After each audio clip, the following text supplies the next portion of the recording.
여러분들 반갑습니다. 오늘은 우리 TET 기출문제 18회 문제 한번 해석해 드리도록 할게요. 일단 이론 문제 중에 여러분들이 항상 우리가 말씀드리지만 우리가 이론 문제가 TET 시험이 좀 원가가 없다 보니까 상당히 뭡니까? 약간 더 범위가 넓어지는 거 좀 심화된 문제가 있습니다.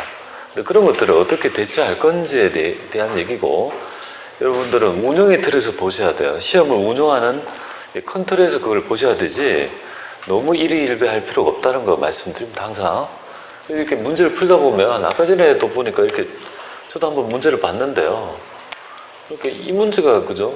꽤 어려운 것 같아요. 보니까 계산 문제인데 꽤 어려운 것 같다, 그죠? 답이 대충 하니까 답이 안 나오더라고요. 뭐야 하고 이렇게 풀어보니까 약간 더 디테일하게 좀 봐야지만 풀 수 있는 그런 문제더라, 그죠?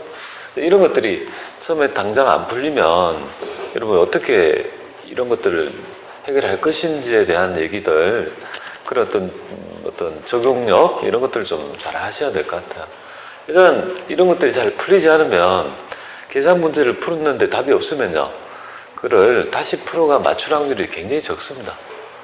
그죠? 그래서 풀어보고 도저히 안 되면 시간만 가니까 넘기고 그 다음에 하시는 것들, 이게 뭐 구분이나 보면 됩니다. 훨씬 더 적은 시간에 이런 거 있잖아요. 이런 것도 맞출 수 있는 거 있잖아요. 그죠? 그런 측면에서 한번 해보도록 하겠습니다. 첫 번째부터 한번 말씀드리면 이렇게 되네요. 발생주의에 대한 내용 중 옳지 않은 것 찾아보라, 이렇게 되어 있습니다. 발생주의, 발생주의라는 부분은 이런 거죠. 발생주의가 왜 지지를 받을까요? 발생주의와 반대되는 개념은 현금주의입니다. 현금이 들어오면 수익, 나가면 비용이라고 측정한 원칙은 손익의 왜곡이 있습니다. 그래서 현금의 유입과 유출에 상관없이 회계기간 내에 발생한 수익과 비용을 대응해야지 올바른 이익이 된다라고 보는 사고에 의해서 발생주의를 채택하고 있단 말이죠. 그래서 옳지 않은 거 보니까 네 번째가 눈에 거슬리네요. 발생주의 회계에서는요, 현금의 유출액이 수반되지 않는 자산과 부채 항목은 이식될 수 없다. 뭐냐 이거죠. 말도 안 되는 얘기다, 그죠? 그럼 이걸 현금주의를 얘기하는 거죠. 정반대, 그러니까 어떤 개념에 정배치되는 얘기를 하고 있습니다. 그래서 정답은 4번이 되겠습니다.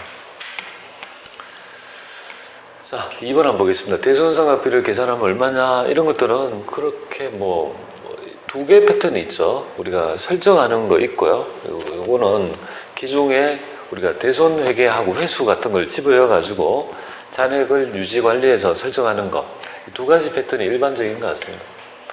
자, 일단 보면 기초가 있습니다. 따라갑니다. 500이다. 그러면 여기 대손 처리했으면 이걸 잔액을 끌어다 쓰잖아요. 그죠? 끌어다 쓰니까 지금 잔액은 300이 남습니다. 근데 회수했으면 또 중간금이 증가되니까 잔액이 400이 되는 시점이다. 여기까지, 그죠? 그리고 기말 매출채권은 1억에 대해서 5%를 설정하니까 우리가 설정해야 될 대손충은요, 500이 돼야 되고, 그러면 요 설정 전 잔액은요, 요만큼이 되니까 100만 원을 추가 설정한다. 답은 1번이 되겠습니다. 그렇게 해서 해보시면 될 것 같습니다. 세 번째 한번 볼게요. 세 번째가 여러분들이, 얘는 어떤 의미냐면 A, B의 상품이 있는데요, 여기에는 이렇게 보면 수량이 줄었어요. 이렇게. 얘가 이제 간무가 일어났다 이거죠. 간무가 일어났다 이거죠. 간무가 일어난 거잖아요. 그죠? 그 다음에 다른 거는 이렇게 단위당 원가가 판매 가격이 여기 순실현 가치인 거 빼면 여기 NRV가 얼마가 될까요? 800원이 되고, 요거는요, 이것도 800원이 되네요. 그죠? 상 가격에 올란 거는요, 회계 안 하고 여기 100원 마이너스 떨어진 거 있죠.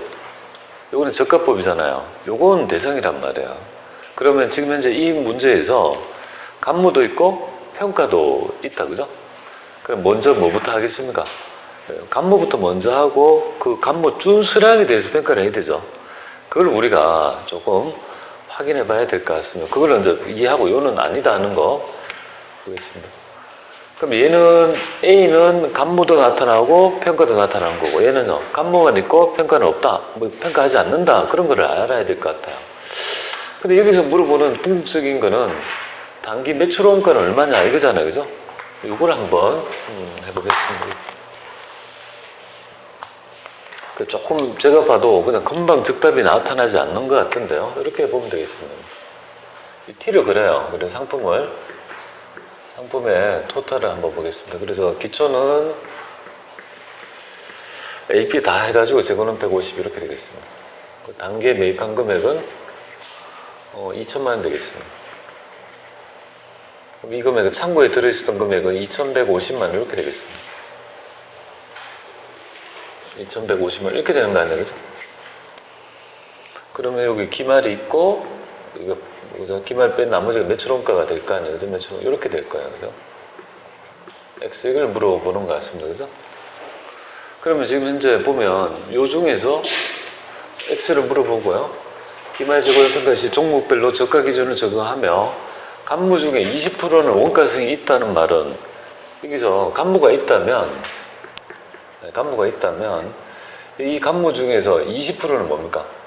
여기 간무 중에 정상 간무는 비정상이 있다라면 20%는 원가성이 있으니까 요 금액 중에서 20%는 매출 원가로 가는 거고 80%는 그죠? 우리 재고자산 영업의 비용인 재고자산 간부 손실로 갈 거다, 그죠? 이렇게 된다는 걸 우리가 확인할 수 있는 거잖아요, 그죠? 이렇게 이제 지금 될 거라는 거죠. 매출 원가는 결국 예하고 예약을 두 개를 더한 가격을 의미하겠죠, 궁극적으로. 그걸 우리가 추적해 보자는 말이죠. 자, 여기서 우리 기말 남아있는 잔액은 실제 재고를 얘기하는 겁니다. 그 실제 재고 평가까지 다 한 금액을 얘기하는데요. 여기서 보면은 지금 남아있는 수량은 900개니까 900개 곱하기 지금 현재 여기 단가가 얼마가 되겠습니까? 80원이 되잖아요, 그죠? 비교해서 뭡니까? 그럼 요거랑 A는 얼마가 되냐면 A는 요거 볼게요. A, B가 있으면 A는 지금 900개고 그럼 지금 현재 단가는 800원짜리고 얘는 800개 남아있고 얘는요 여전히 뭡니까? 단위당은 요건 안 했으니까 70원이 되겠다, 그죠? 그러면 이거 800개 곱하기 요거는 70원 이렇게 되겠습니다. 그러면 72만 원 되고 이거는 18, 56만 원 될 것이고 128만 원 이렇게 되겠습니다. 그래서 기말재고는 128만 원 이렇게 되겠습니다. 이렇게 되겠죠? 그럼 이렇게 해서 요 그 차이 금액이 전부 다 간무가 없다면 다 매출 원가가 될 거 아니에요, 그죠? 근데 여기서 뭐를 빼야 돼요? 80%만큼 이 간무를 봐가지고 80%만큼은 20%만 매출 원가에 대주는 그렇게 해서 이 매출 원가를 구할 수밖에 없는 결론에 이르게 된다, 그죠? 그럼 여기서 우리가 간무를 그 다음에 구해야 돼요. 두 번째 간무를 구해보겠습니다. 간무는 도대체 얼마냐, 그죠? 간무 수량은 지금 현재 100개가 여기서 지금 100개가 B고 이것도 100개가 B잖아요, 그죠? 단가는 900원 하고 700원 되겠습니다. 그러니까 A, B가 간무 손실을 보면 요거는 100개 곱하기 단위당 상각이 900원 이렇게 될 거고 100개 곱하기 단위당 이제 70원 이렇게 되겠습니다. 요거는 9만원, 요거는 7만원 이렇게 되겠습니다. 그럼 16만원 이렇게 되겠죠, 그죠? 그럼 요거는 16만원이 되는 거예요. 그러면 여기에서 비정상은 80%니까 여기 이제 80%고 정상은 이렇게 되니까 요거는 12만 8천원인가요? 12만 8천원이 되고 매출 원가였나? 3만 2천원이 되겠습니다. 그러니까 여기에서 보면 요 금액 있죠, 요 금액. 요 금액이 뭡니까? 매출 원가로 가면 안 되는 금액이니까 결국은 2,150에서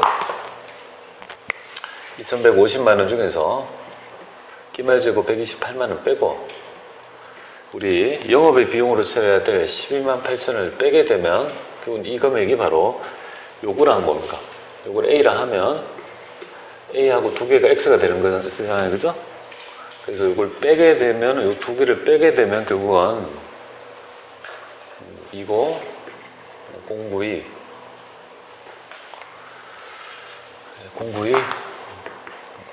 이렇게 될 것 같습니다. 조금 여러분들이 문제를 간추려서 이걸 하기가 조금은 어려울 것 같아요. 그래서 이런 식으로 해야지만 어느 정도 이해가 될 것 같습니다. 답을 한번 보니까 너무 뭡니까? 등식으로 하니까 이걸 이해하기가 좀 어려운 것 같아요. 저도 보고 순간 잘 이해가 안 돼서 T를 그려서 해보니까 그렇게 해야 도출이 될 것 같아요. 그래서 이런 문제를 해보고 너무 어렵다 싶으면 답이 안 나오면요. 강의는 해드리지만 실제 여러분이 맞닥뜨린다라면 한번 풀어보고 잘 안 나타나면요. 좀 나중에 풀어보시면 좋지 않을까. 이걸 그죠? 이거 지고 할 필요는 없다라고 봐요. 이게 연습이 되어 있는 분들이란 모르지만 안 되어 있는 분이라면 조금 유념해서 좀 해주시면 좋겠습니다. 이렇게 좀 풀 수밖에 없어? 그럼 되겠습니다. 자, 4번 한번 보겠습니다. 오히려 이런 것들이 낫죠. 유형재산에 대한 손상차손. 이런 것들은 감당하지 않습니까? 올해가 2017년도다. 그죠? 말이다. 그죠? 그럼 2016년도하고 17년도니까 2년 동안 지내왔다. 그럼 2년 후에 뭡니까? 상각 후 잔액을, 장부가액을 얼마인지를 확인해 봐야 되겠죠. 5년에 500이니까 1년에 100만 원씩 비용화 되니까 2년이 경과됐으니까 장부가액은요. 이 시점에 장부가액은요. 300만 원이라는 거 우리가 알 수 있는 거죠. 2년 상각을 했으니까, 그죠? 그런데 요 장부가액이 우리 회수 가능가액에 미달한다라면 그 차액만큼을 손상차손으로 인식하는 거잖아요. 그죠? 요만큼이 장부가액인데 급격한 하락에서 210이 됐으니까 추가적으로 90만 원만큼을 손상차손으로 인식한다는 거 아니겠습니까? 답은 2번이 되겠습니다. 항상 장부가액하고 우리 회수 가능 금액을 찾아서 비교해서 인식하면 될 것 같습니다. 자, 5번 볼게요. 우리 수익 인식 시기에 대한 얘기에다, 그죠? 제가 여러분들 전산세무일급도 마찬가지지만 굉장히 잘 출제되는 부분이 뭐냐면 일반적인 우리 거래 형태별 수익 인식 시기는 많이 출제하다 보니까 많이 익어왔어요. 여전히 약간 사이드 규정 있죠. 배당금 같으면요. 확정되는 시점이야. 확정은 언제 되냐면 주총회에서 된다, 그죠? 그 이자 수익은 어떤 이자를 적용한 금액? 유효이자를 적용한 금액, 그죠? 그 다음 로열티 같으면요.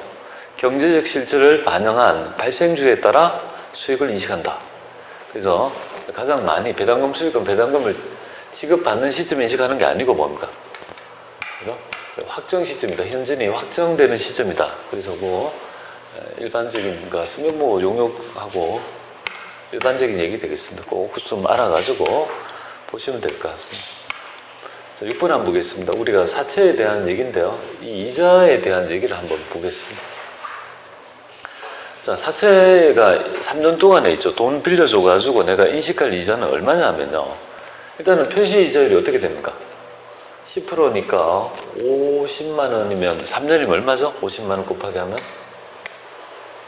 50만 원, 일단 액면 이자 곱하기 3년 주잖아요. 그죠?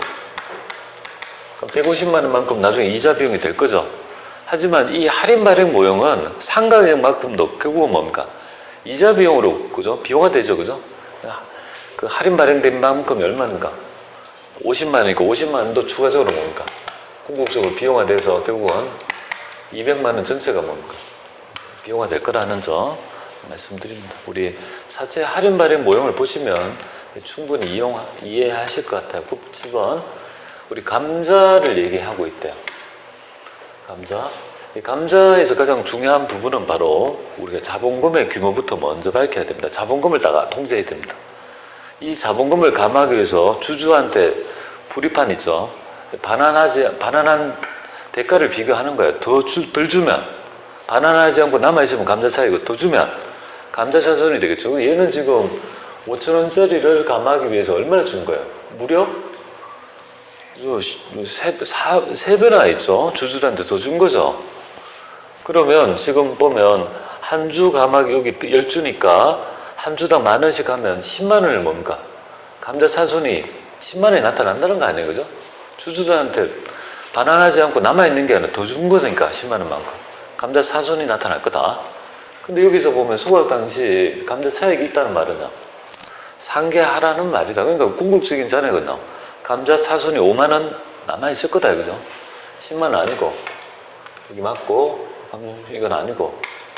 뭐, 무슨 말이야? 정답은 2번이 되겠습니다. 일반적인 되겠습니다. 여기까지가 우리 재무회계의 파트다. 그죠? 근데 우리가 15, 16, 17, 18을 쭉 풀어오면서 내부 통제 하나 있었죠, 그죠?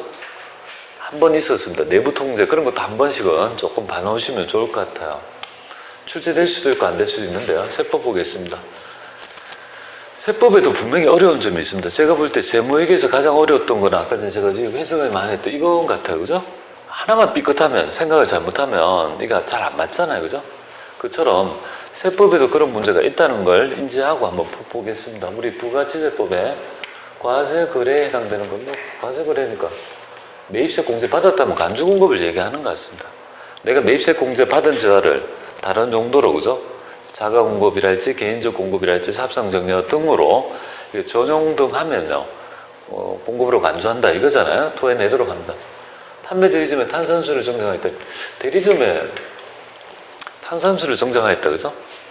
여기 앞에 견본으로란 말이 있으면요, 그죠? 견본품이라고 하면요, 이런 것들은 뭐야? 우리가 사업상정의로 보지 않는 경우가 되겠죠. 앞에 단서가 있냐 없냐. 막연히 뭡니까? 내가 대리점에 탄산수를 뭡니까? 정정하였다. 공짜로 줬다 이 말이잖아요. 매입세 공제 받은 거를. 앞에 그죠? 광고 선전 물품 등 이런 그죠? 견본품이란 말이 없다라면요, 이거는 사업상정의가 된다라고 봐야 돼요. 일단 되는지 안 되는지 일단 다른 걸 보고 말씀드립니다. 사채업자로부터 자금을 차입하고 공장 건물을 담보로 정했다. 이게 무슨 말이죠? 우리 자금에 있죠. 빌려주는 거래는 재화 용역의 공급입니까? 아예 과세 거래, 이거는 우리 아예 뭐 과세하고는 전혀 관계가 없는 얘기가 됩니다. 돈 빌려주고 하는 거래는 면세 거래가 됩니다. 그죠? 부가가치의 구성 요소에 보면 지대 이자가 있거든. 자본가가 이윤 안에는, 그죠? 이 안에 우리가 매입 처리에서 매입을 뺀 나머지 부가치 안에는 임금 이자 지대 이윤이 있거든요. 이자가 뭡니까? 자본가들이 투입한 있죠. 목이 그 안에 포함되어 있는 거예요. 그래서 그걸 거래하면서 VAT를 했는데 또 과세하면요, 그걸 그 안에 포함되어 또 과세하면 이중과세가 되기 때문에 부가치의 구성 요소로 해서 우리가 금융보험 용역 등은 면세로 하는 이유가 거기에 있습니다. 토지의 공급 등도 마찬가지죠, 그죠?